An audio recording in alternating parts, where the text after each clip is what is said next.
हमें बड़ी खुशी है कि 25 जून को अब से 5 दिन पहले संसद में एक प्रस्ताव आया है कि वो इमरजेंसी इल्लीगल थी। आया ना प्रस्ताव? लेकिन उस प्रस्ताव से जमीन पे कोई बदलाव नहीं आएगा। वो प्रस्ताव का प्रस्ताव है।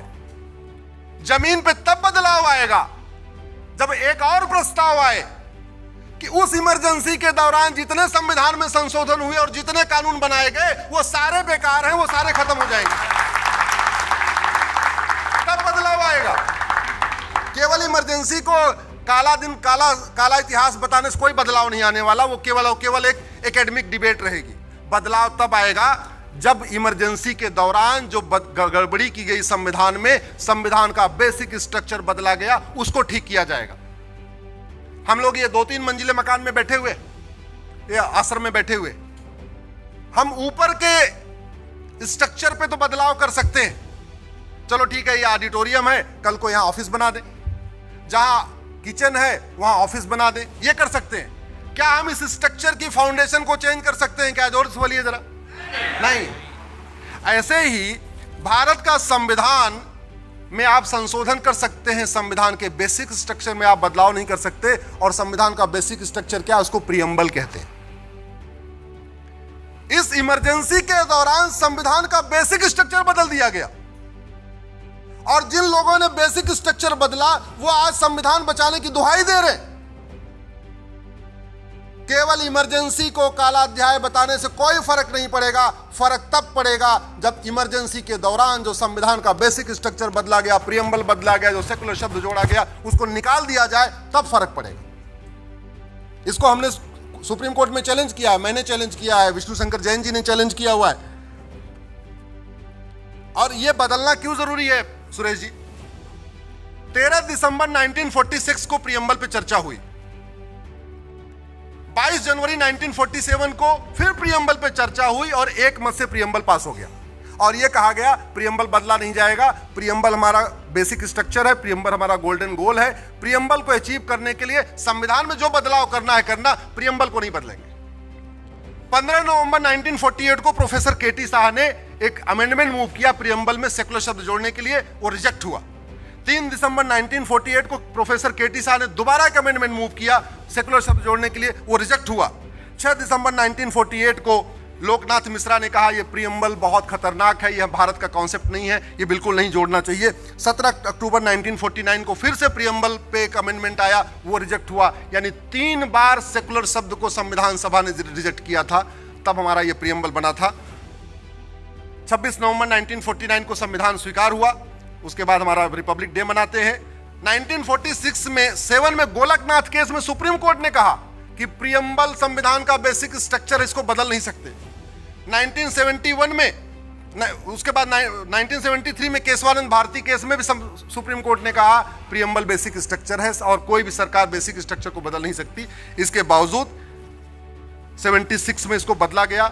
तो मेरा यह मानना है कि हम सबको मिलकर मांग करना चाहिए कि जब इमरजेंसी गलत है तो इमरजेंसी के दौरान किए गए कार्य भी गलत हैं, उन कार्यों को वापस लेना चाहिए। लेना चाहिए नहीं लेना चाहिए? लेना चाहिए।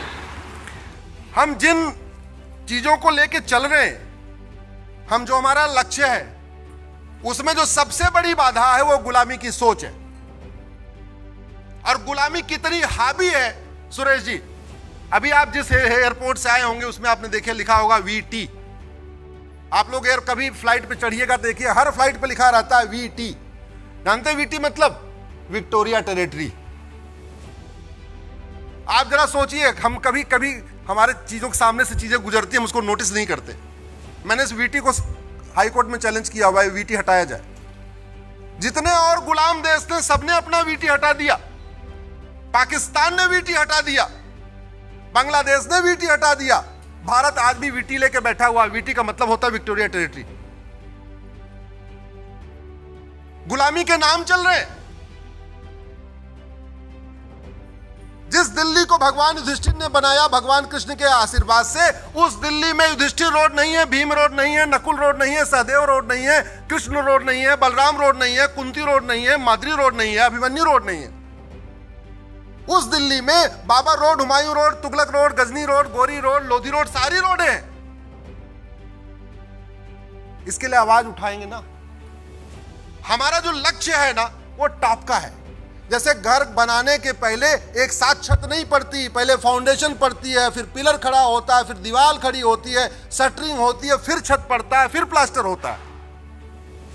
तो हमें पहले छोटी छोटी चीजों को एक एक करके डिमांड में लाना होगा। सबसे पहले मैं कहना चाहिए गुलामी का नाम हटाओ, और टुकड़े टुकड़े में नहीं। एक बार औरंगजेब रोड बदल दिया, एक इलेक्शन के पहले ये बदल दिया ना। एक भारतीय नामकरण संहिता बनाओ, एक साथ पूरे देश के गुलामी के नामों को बदलो। मैंने पीआईएल फाइल किया था, लेकिन सुप्रीम कोर्ट के जज साहब को बहुत मिर्ची लग गई, जस्टिस जोसेफ को। बोले इससे तो देश उबल जाएगा। हमने देश क्यों उबल जाएगा? अरे जिन वैसी दरिंदों ने हमारे माताओं बहनों का बलात्कार किया, जिन वैसी दरिंदों ने हमारे पूर्वजों की हत्या किया, उनके नाम पे सड़क मोहल्ले गलियां क्यों होनी चाहिए? हम स्वतंत्र हो चुके हैं, हम संप्रभु हो चुके हैं, उनके नाम पे क्यों होनी चाहिए? हमें सबसे पहले उसके बाद मांगना चाहिए कि सारे गुलामी के निशान हटाओ। वैसी दरिंदों के द्वारा जितने हमारे मठ मंदिर तोड़े गए हैं उसको रिस्टोर करना चाहिए। और रिस्टोर करने के लिए अगर कोर्ट की लड़ाई चलेगी तो बहुत साल चलती रहेगी। पहले डिस्ट्रिक्ट कोर्ट में मुकदमा चलेगा, फिर हाई कोर्ट में मुकदमा चलेगा, फिर सुप्रीम कोर्ट में मुकदमा चलेगा। एक बार भोजशाला का चलेगा, एक बार भद्रकाली का चलेगा, एक बार मथुरा का चलेगा, एक बार यहां नहीं। एक भारतीय धरोहर संहिता बनाइए, एक साथ एक उसमें एक कमीशन बनाइए, भारतीय धरोहर आयोग बनाइए, उसमें एक्सपर्ट रख दीजिए, जज को रखिए, हर तबके से लोगों को रखिए। उसके बाद आइडेंटिफाई करिए कि भाई मुगल काल में इतने इतने मठ मंदिर तोड़े गए थे। एक कानून लाइए, जैसे प्लेस ऑफ वर्शिप एक्ट आया था वैसे एक भारतीय धरोहर संहिता बनाइए, एक साथ सबको रिस्टोर कर लीजिए, खत्म बात हो गई। कोर्ट के जरिए कितना लड़ते रहेंगे? भारत के संविधान में जो हमारे चित्र थे, भगवान राम का चित्र, भगवान कृष्ण का चित्र, भगवान नटराज का चित्र, छत्रपति शिवाजी महाराज के चित्र, गुरु गोविंद सिंह का चित्र, झांसी की रानी का चित्र, नेताजी सुभाष चंद्र बोस के चित्र, सारे चित्र थे, वो चित्र गायब हो गए। उनको वापस रिस्टोर करने की मांग करिए। हम सबको मांग करना चाहिए, क्यों नहीं होना चाहिए? सुरेश जी, चैप्टर 15 इसका चुनाव से रिलेटेड है। वो सारे चित्र कितने महत्वपूर्ण है उसका एक आपको एग्जांपल देता हूं। तो चैप्टर 15 में उन्होंने किसका चित्र रखा? छत्रपति शिवाजी महाराज और गुरु गोविंद सिंह का रखा।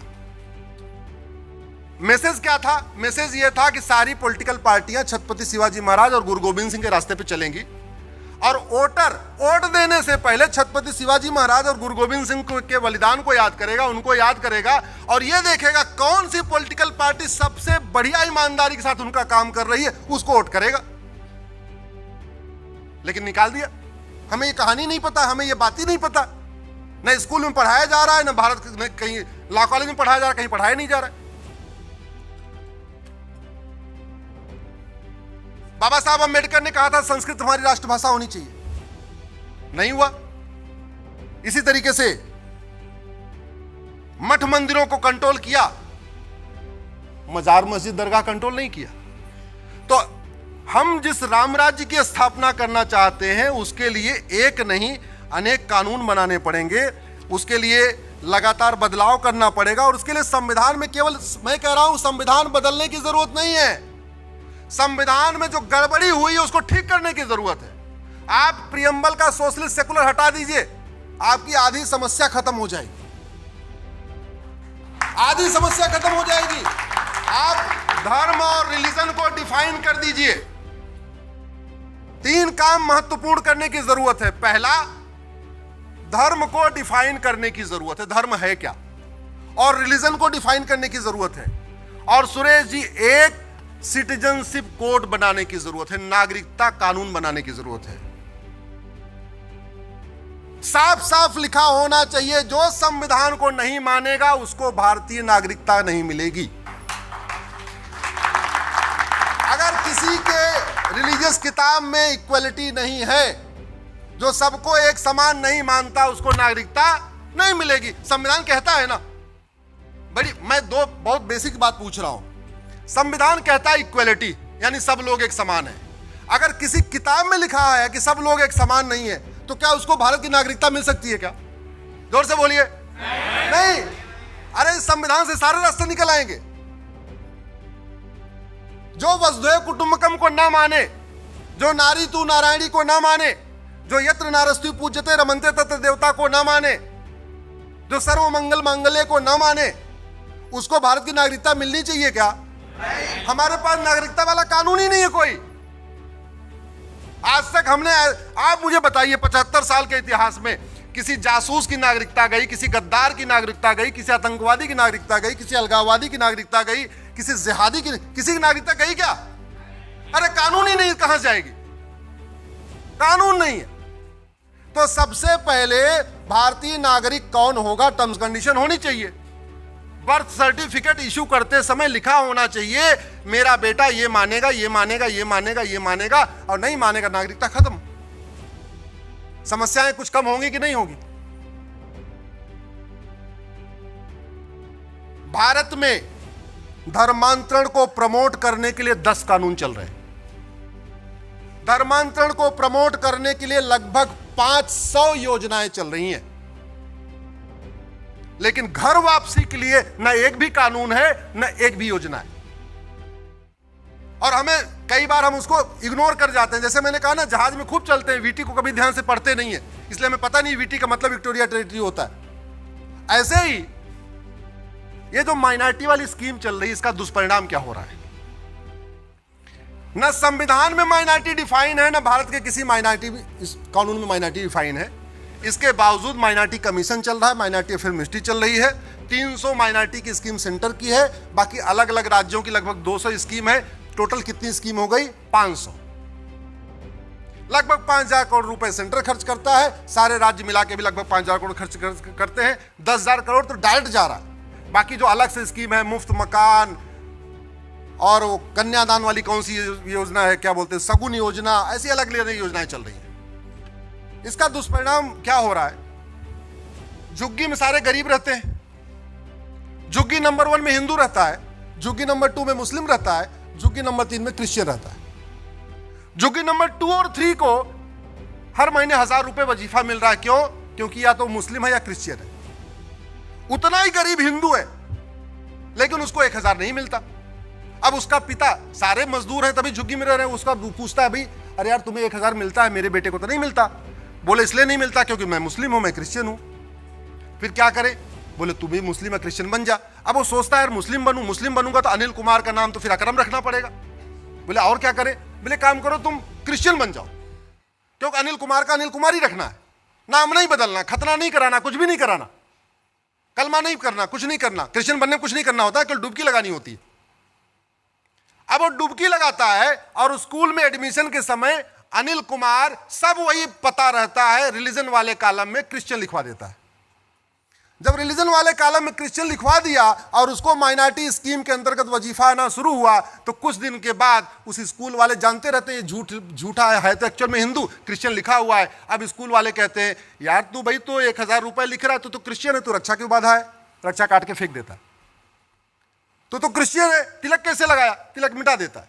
तो क्रिश्चियन है, तेरे यहां होली दिवाली कैसे होती है? होली दिवाली बंद। तो क्रिश्चियन है, गले में क्रॉस नहीं है, क्रॉस पहन लिया। अमीर हिंदुओं के पैसे से गरीब हिंदुओं का धर्मांतरण इस माइनॉरिटी स्कीम के अंतर्गत हो रहा है। आप ही का पैसा है। इस देश के जीएसटी देने वाले, इनकम टैक्स देने वाले, टोल टैक्स देने वाले, रोड टैक्स देने वाले, वैट देने वाले, आप ही के पैसे से, मठ मंदिरों में जो चढ़ाते हुंडी में उस पैसे से माइनॉरिटी स्कीम चल रही है और स्टेट स्पॉन्सर्ड कन्वर्जन हो रहा है। इस कन्वर्जन को आप ऐसे नहीं रोक सकते। कन्वर्जन तभी रुकेगा जब रिलीजन के आधार के सारे कानून खत्म होंगे और रिलीजन के आधार की सारी योजनाएं बंद होगी, माइनॉरिटी स्कीम बंद होगी, माइनॉरिटी अफेयर मिनिस्ट्री बंद होगी, माइनॉरिटी कमीशन बंद होगा, तब ये कन्वर्जन रुकेगा। और इसका मैं बहुत व्यक्तिगत रूप से मैंने तमिलनाडु में इसका स्टडी किया है, केरल में स्टडी किया है, भारत के कई राज्यों में स्टडी किया। अभी मैं पूर्वोत्तर गया था 2 सप्ताह पहले। वहां हिंदू एक राज्य में 8% है, एक राज्य में 2% है, एक राज्य में 3% है, एक राज्य में 5% है। इसके बावजूद वो माइनॉरिटी नहीं कहलाते। वहीं दूसरी तरफ जो 90% है, 92% है, वो माइनॉरिटी कहलाते हैं।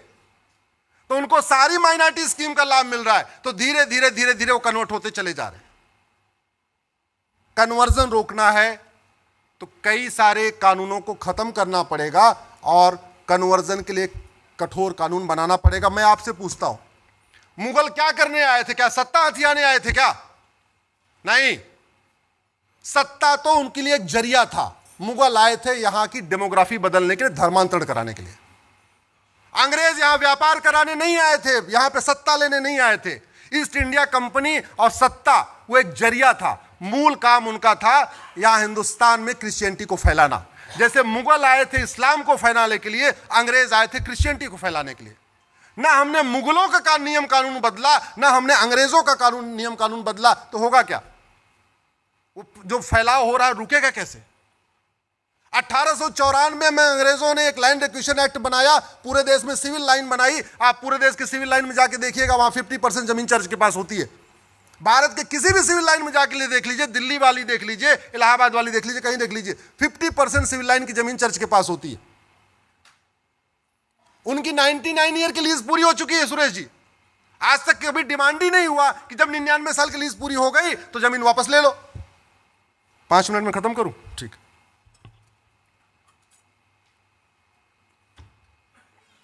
रामचंद्र की जय। अच्छा, उनकी जमीन तो वापस हुई नहीं, उनकी जमीन तो वापस हुई नहीं। नेहरू जी ने 1954 में वक्फ एक्ट और बना दिया। 1954 वक्फ एक्ट बनाया नेहरू जी ने, उसके बाद उसको इंदिरा जी ने मजबूत किया, उसके बाद राजीव जी ने मजबूत किया। 1995 में उसको वापस लिया, एक कठोर कानून और बना दिया। जाते जाते 2013 में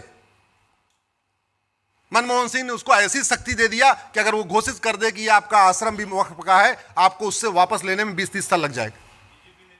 हाँ, महाराष्ट्र में किया, मजबूत किया। क्यों मजबूत किया? पहली बात तो हमें जानकारी का अभाव है। दूसरा, उनको पता है कि वक्फ एक्ट खिलाफ जो सेमिनार होगा इसी हाल में, ऐसे हाल में होगा, 500-800 के बीच में होगा। वो रामलीला मैदान में नहीं हो सकता, ब्रिगेड मैदान में नहीं हो सकता, आजाद मैदान में नहीं हो सकता। और क्यों नहीं हो सकता? अवेयरनेस की कमी है। दूसरा, हमारे जो लोग परेशान है ना, जब तक हमें समझ में नहीं आएगा कि हमारा जो मॉडल है उससे इतने लाभ होने वाले हैं। भाई 5 crore high court, supreme court, district court में 5 करोड़ मुकदमे चल रहे हैं। 5 करोड़ मुकदमे का मतलब 5 करोड़ परिवार। एक परिवार में एवरेज 6 आदमी मानिए, माता पिता, पति पत्नी, 2 बच्चे, तो 30 करोड़ भारतीय। अगर हम ये कहें कि जब राम राज्य आएगा या हिंदू राष्ट्र होगा तो भारत में जस्टिस विद इन मंथ होगा या जस्टिस विद इन ईयर होगा, 1 साल के अंदर मुकदमों का फैसला आ जाएगा, तो ये जो 5 करोड़ परिवार हैं हमारे साथ खड़े हो जाएंगे। खड़े होंगे नहीं खड़े होंगे? तब रामलीला मैदान भरेगा, तब जाके आजाद मैदान भरेगा, तब ब्रिगेड मैदान भरेगा। जब हम ये बताएंगे, जब हम ये कहेंगे हमारा जो मॉडल है, जब हमारा ये आएगा, राम राज्य आएगा, तुम्हें थाने पे ज्यादा कुछ परेशान नहीं होना पड़ेगा, तुम्हें तहसील में परेशान नहीं होना पड़ेगा, तुम्हें जिले में परेशान नहीं होना पड़ेगा, तब वो हमारे साथ आएंगे। और डॉक्टर बदलने से बीमारी ठीक नहीं होती। यूपी में एक मुकदमा शुरू हुआ 1985 में, 40 साल बीत चुके हैं, उसके बाद अब तक 15 मुख्यमंत्री बदल गए। वो मुकदमा आज भी सबसे नीचे है। अभी चकबंदी अधिकारी के यहां है। अगर डिसाइड हो जाएगा एसओसी के यहां जाएगा, डिसाइड होगा डीडीसी के यहां जाएगा, डिसाइड होगा फिर कमिश्नर के यहां जाएगा, फिर डिसाइड होगा फिर हाई कोर्ट जाएगा, फिर डिसाइड होगा फिर सुप्रीम कोर्ट आएगा। उनके लिए हिंदुत्व है और हिंदू राष्ट्र से कोई मतलब नहीं है। क्यों? क्योंकि उनको हर महीने तारीख पे तारीख में परेशान है। वो परिवार 3 जनरेशन से परेशान है। हाँ, उस परिवार को अगर ये पता चल जाए कि भाई अश्विनी उपाध्याय जी या हिंदू जनजागृति समिति जो काम कह रही है, ये हमें 1 साल के अंदर फैसला दिलवा देंगे, वो पूरा गांव लेके हमारे साथ खड़े हो जाएंगे। जो लोग बलात्कार से पीड़ित हैं उनको पता चल जाए कि हमको 6 महीने के अंदर सजा हो जाएगी, जिसने लब जिहाद किया, लैंड जिहाद किया, इसको 6 महीने में सजा हो जाएगी, वो पूरे सपरिवार, पूरे गांव वाले हमारे साथ खड़े हो जाएंगे। तो हमें एक मॉडल देना पड़ेगा कि हम जो कह रहे हैं उससे इतने फायदे हैं, बिना फायदे के कोई आएगा नहीं, मैं आपको बता दूं। फिर हम छोटी छोटी कॉन्फ्रेंस करेंगे 1500 वाली, वो बड़ी कॉन्फ्रेंस या बड़ा रामलीला जंतर मंतर नहीं भर पाएगा। तो मेरा आप लोगों से निवेदन यह है कि एक बार आप सब लोग इस बात को समझिए। मैं तो अलग अलग वीडियो पे बोलता ही रहता हूं, जब तक संविधान में जो बदलाव किया गया, जब तक अंग्रेजी कानून नहीं बदलेंगे, जब तक मुगलों के कानून नहीं बदलेंगे और जब तक कांग्रेसी कानून नहीं बदलेंगे। कांग्रेस ने भारत को बर्बाद करने के लिए 50 कानून के आसपास बनाए। वक्फ एक्ट है, उसमें प्रेस ऑफ वर्शिप एक्ट है, उसमें माइनॉरिटी कमीशन एक्ट है, माइनॉरिटी एजुकेशन एक्ट है, ऐसे 50 कानून बनाए। हम कांग्रेस की निंदा करते हैं लेकिन कांग्रेस के कानूनों को खत्म नहीं करते। तो निंदा करने से जमीन पे कोई परिवर्तन आएगा क्या? अरे भारत में कानून का राज है और कानून घटिया है तो राज घटिया रहेगा। तो मेरा आप लोगों से आग्रह है, अपने अपने सांसदों को पकड़ना शुरू करिए, सांसदों को टोका टोकी करना शुरू करिए, अकेले मत जाइए, थोड़ा ग्रुप बना के जाइए।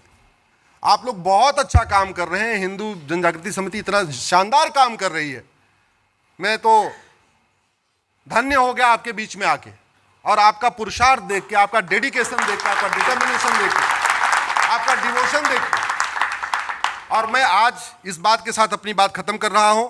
आगे से आप मुझे जब भी बुलाएंगे, जहां भी बुलाएंगे, अपने जिस भी कार्यक्रम में बुलाएंगे, मैं सारे काम छोड़ के आपके बीच आऊंगा। इसी के साथ भारत माता की, भारत माता की जय सिया राम, जय सिया राम, राधे श्याम, राधे श्याम।